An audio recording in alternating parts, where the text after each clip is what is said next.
mata. Ai, até lava os peixes, ai, boiros cor de prata. Roupa no monte a corar, vê lá vem tão branca e leve. Dá ideia a quem olhar, vê lá vem que caiu neve.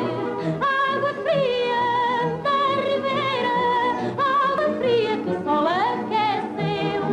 Ver a aldeia, traz a ideia, roupa branca que a gente estendeu. 3 corpetes, um avental, 7 fronhas e um lençol. 3 camisas no enxoval que a freguesa deu ao rolo.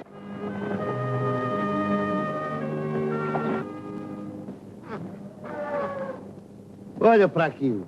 Agora o russo com uma joelheira destas. Mas que raio de vida, o meu melhor cavalo. Um animal que era como uma torre. Ô, seu alma danada, até você não tinha mãos para segurar o cavalo. O cavalo é velho, vai à missa, o alcatrão escorrega. E o vinho, seu alma diabo, o vinho não escorrega, não? Pois escorrega, você sabe muito bem que escorrega. Se calhar não gosta dele. Uma viúva e 2 filhos. E nunca por nunca ser-me temido Jacinto. E dei cabo dele. Que ele quer é vinho. Canso-me aqui de gritar, até tenho a boca seca. O que calhava agora era uma pinga ao patrão. Treta até na barriga. Vamos é levar esses animais a beber. A beber. A andar a aturar os outros e o cheiro do petróleo, ou da gasolina, ou lá o que raio é. Eu nem sei como ele gosta. A mim até me enjoa. Durante o século XIX, a sociedade portuguesa sofreu algumas modificações.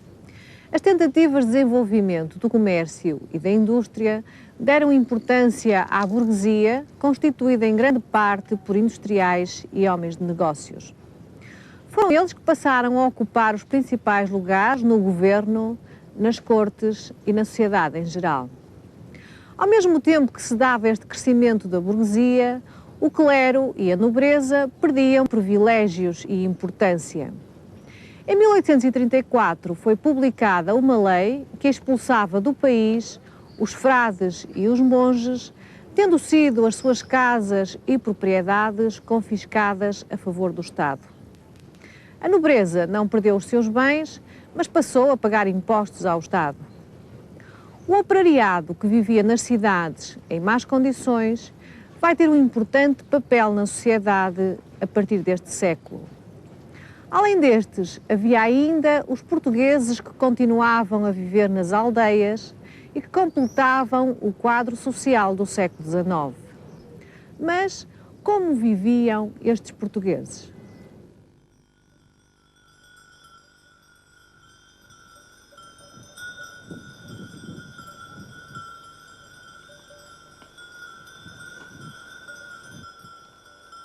No campo, as atividades da população portuguesa continuavam a ser a agricultura e a criação do gado. Junto ao litoral, a faina da pesca e a extração de sal marcava o dia-a-dia das populações. A vida dos camponeses e pescadores era difícil. Trabalhavam de sol a sol e viviam pobremente.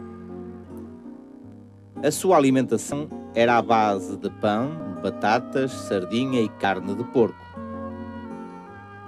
O vestuário da gente do povo era variado de acordo com a região, o clima e as atividades que praticavam.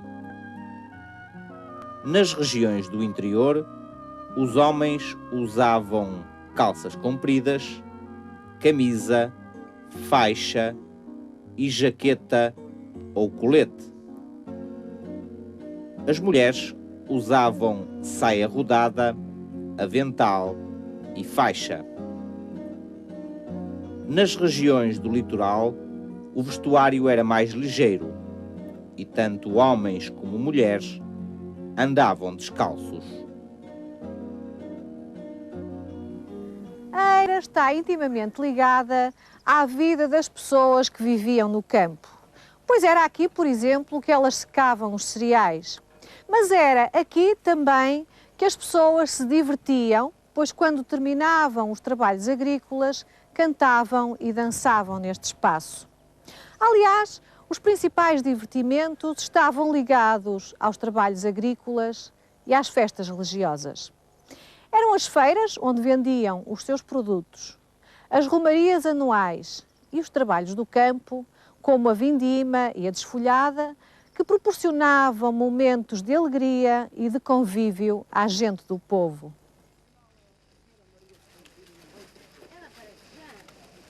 Ainda hoje, em muitas regiões do país, assistimos à recriação dessas tradições. É o caso da Desfolhada do Resto, festa ligada à colheita do milho, típica da região do Minho e Douro Litoral. Em casa do lavrador, juntam-se vizinhos e amigos que colaboraram nas colheitas para a última desfolhada. Executam o trabalho cantando ao desafio canções lentas e ritmadas.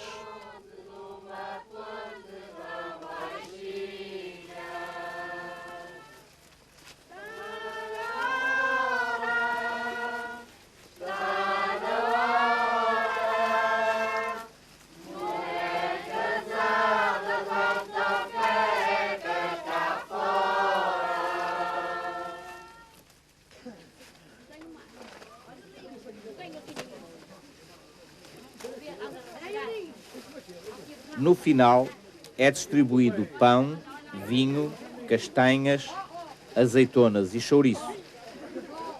E então, é tempo de festa. Todos se divertem, cantando e dançando pela noite dentro.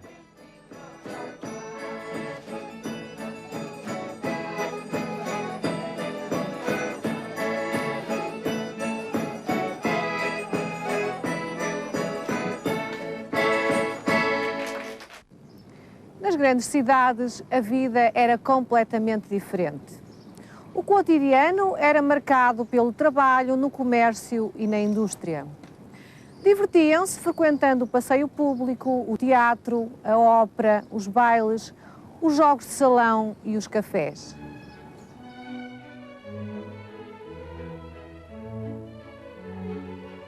Foi neste século que se construíram teatros, como o Teatro Dona Maria, e se montaram grandes espetáculos de ópera no Teatro de São Carlos. Para as deslocações dentro da cidade, surgem no final do século os primeiros transportes coletivos, como por exemplo o americano. Transportes esses que permitiam comodidade e rapidez no transporte das pessoas. O conforto e a comodidade da vida na cidade conhece durante este século alguns progressos. Foi fundada a Companhia das Águas, que fazia o abastecimento de água ao domicílio, substituindo o tradicional aguadeiro, que aos poucos foi desaparecendo.